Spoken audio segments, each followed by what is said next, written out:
No, de corrido, profe. ¿Sí? Listo. Entonces lo hacemos de corrido y así soltamos un momentín. Bien, entonces continuamos en el orden de la lista. Tengo eh, justamente a Daniel. Sí, señor, Daniel. Cuéntanos un poco cómo te defenderías ante una pregunta de estas venenosas que suelen hacer los abogados en audiencia con respecto a estos cuatro componentes. Profe, sí, déjame, yo voy a compartir una cosita muy sencillita.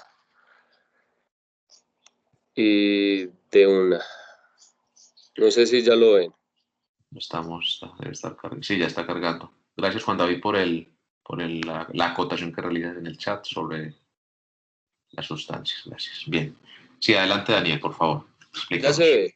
Sí, adelante. Listo. Entonces, profe, ¿quieres hacer el mapa conceptual, haciéndolo un poco más sencillo y una vez como muy ubicado a este ejercicio, digamos, en cuanto académico, pero habituado a un juicio? Entonces, como tal, ¿cuáles son los factores que podemos decir que le van a dar la cientificidad a nuestro estudio?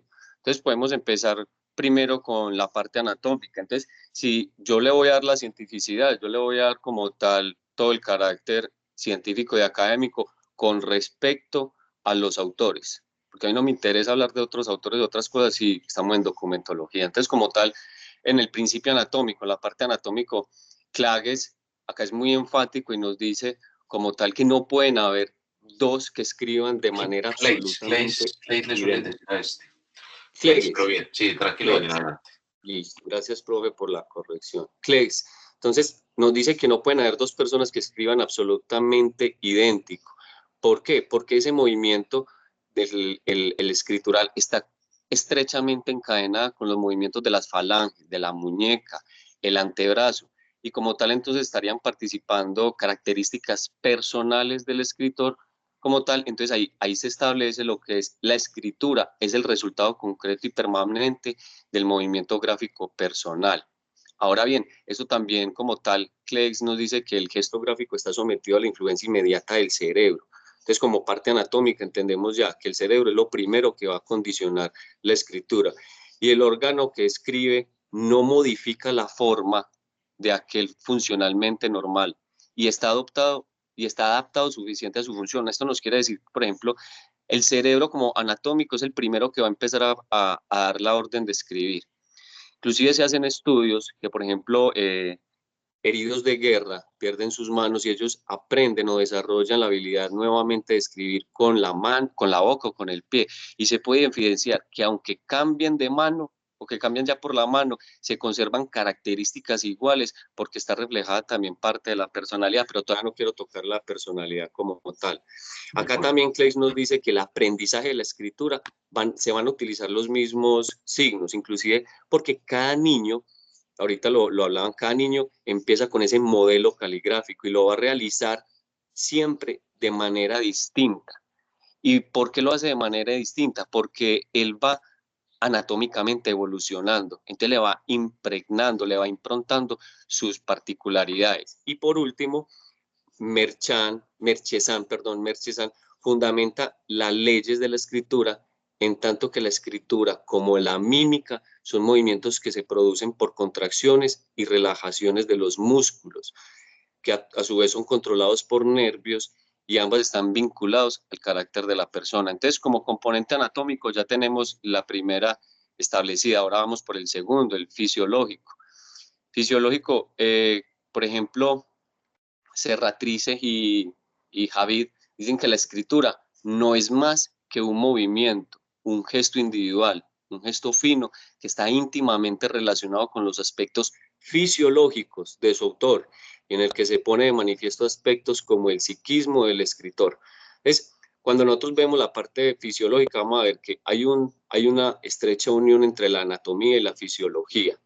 También en ese mismo sentido, por ejemplo, Carbonell indica que así como no existen dos personas con exacta fisionomía, así también establecemos como principio fundamental en la revisión de firmas y papeles sospechosos que no existen dos escritos trazados por distintas manos con idéntica o exacta fisionomía, precisamente por este tema. Correcto. Bueno, y por último, es muy importante este tema de la fisiología, este señor de Solange Pelat. ¿Por qué? Porque la acción de escribir la va a descomponer en una serie de gestos o movimientos que se fijan en el papel y son realizados de acuerdo a las leyes de la física y los principios de la fisiología. Entonces acá es lógico pensar que sí se puede individualizar la escritura de cada persona, inclusive Solange Pelat establece 4 leyes de la escritura. Entonces, abordado el tema de la fisiología, pasemos a lo que es la bioquímica, y acá me parece muy teso, también porque estos 3, digamos, ítems van de la mano, anatómico, fisiológico y bioquímico. Correcto. Y entonces, en la parte bioquímica, el gesto gráfico está sometido a la influencia inmediata del cerebro y todas las sustancias bioquímicas e impulsos motores que de él se desprenden según su función. Entonces, yo aquí hago como un pequeño, digámoslo, un pequeño flujograma, por así decirlo, que él empieza entonces como tal en lo que sería la corteza motora primaria. Y aquí intervienen diversas etapas del movimiento. Entonces, en esta parte del cerebro, en la corteza motora, se prepara la postura, a través de las neuronas hay una conducción de energía y también pues de la orden neural como tal, y también conducciones químicas. Y aquí entonces van a participar las neuronas medulares, que son las encargadas del movimiento lento, y las neuronas de conducción. Desde ahí pasa lo que es la médula espinal. La médula espinal va a transmitir la orden motora por medio de las motoneuronas y también integra lo que son las partes de las neuronas de la periferia en cuanto a la parte del cerebro. Y ahí nos vamos con la última parte del cerebro, que es una parte anatómica, se llama circunvolución fusiforme. Eso es una parte específica en el cerebro, está en la parte izquierda en el encéfalo, donde ahí se ubica la parte visual de las palabras. Entendamos que las palabras Daniel. son entes abstractos. Para nosotros la A ya tiene una forma, pero para los japoneses la A tiene otra forma.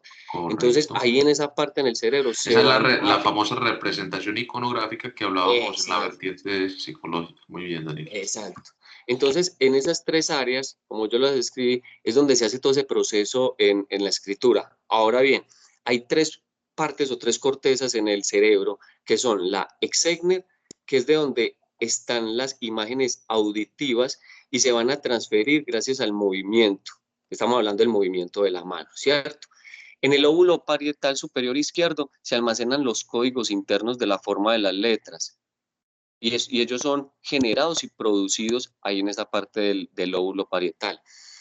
Y por último, nos iríamos al lóbulo frontal izquierdo, que ahí es donde está el código grafomotor para poder escribir la letra. Entonces la tenemos almacenada, ahí digamos que le damos una especie de traducción, por así decirlo, y de ahí nos vamos a la parte de acción, en la parte pues de la bioquímica.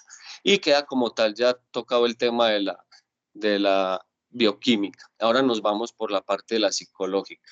Y acá en la parte psicológica, un representante muy importante es Michon, que establece que los estudios grafológicos se fundamentan en que los signos gráficos son fijos porque están determinadas por condiciones fijas de creación psicológica y fisiológica.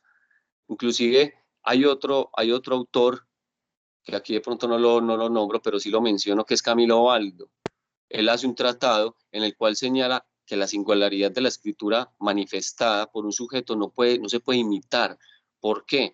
Porque esa persona tiene una personalidad y quien lo va a imitar no puede imitar la personalidad de la otra persona. Entonces, por eso se dice que no se puede imitar y por eso se dice que en la parte de la psicología es este carácter. Además de esto, también hay otro autor, Crepius-Jamin, que concreta como tal diciendo que existe una relación entre el carácter y la escritura, del mismo modo en que entre el carácter y el gesto. Entonces así puede ser, considera inclusive como una serie de gestecillos, porque de manera, digamos, más analítica, se puede ver que en la personalidad uno va a reflejar los rasgos o ciertos gráficos según el autor de manera más evidente. Sí. Ahora bien, también inclusive quise traer a colusión a esta señora de Matilde Raz, porque ella también en su trabajo, ella tiene un trabajo y cita a un profesor, Enrico Morselli, que también dice que la escritura presenta rasgos característicos de la persona y que la diferencia entre las escrituras es esa, o sea, refleja esa diferencia entre las escrituras. Y dado que no hay dos personas iguales, tampoco habrá dos escrituras idénticas, porque ella misma y el autor dice, porque la escritura presenta rasgos característicos de la persona. Entonces, si sumamos esos cuatro componentes, anatómico, psicológico, bioquímico y fisiológico, nos podemos encontrar con toda la fundamentación científica de por qué la escritura es individualizante. Correcto, Daniel. Muy buena exposición. O sea, fenomenal la articulación de las cuatro categorías de la mano de postulados de autores, digamos, relevantes y comunes en el mundo de la grafología. Entiendas grafología desde de la primera grafopsicología y que obviamente esas bases de la grafopsicología son las que tomó la pericia caligráfica para la confrontación de manuscritos. Sí, ¿qué puedo decir? Majestuoso el hecho de haber correlacionado y haber identificado en los distintos autores precisamente esos componentes anatómicos que este planteó, esos componentes fisiológicos que planteó el otro, recordando que, que cada uno de estos pensadores precursores en últimas se efectuó una aproximación desde su ámbito de especialización. Me explico. Aquellos que tenían por formación psicología profundizaron en mayor medida o preferiblemente o fundamentalmente desde el punto de vista de las cogniciones, es decir, de la formación mental de significado. Aquellos que tenían una formación médica, entonces profundizaron en mayor medida desde ese punto de vista anatómico. Aquellos que tenían una formación ahí se me fue de ahí. Ay, el psiquiátrica, entonces profundizaban en mayor medida en todo el funcionamiento del sistema nervioso central, cerebro, ay, se me fue. En fin, entonces, muy importante porque Daniel, de alguna manera, lo que hizo fue detectar en cada uno de esos autores clásicos muy importantes en el mundo de la grafopsicología, cómo cada uno de ellos, dentro de su especialidad, dentro de su profesión, dentro de su área de profundización, lo que hizo fue rescatar qué elementos podrían condicionar la escritura, y en ese sentido, entonces, es una base bastante amplia de lo que estaba pidiendo. Así que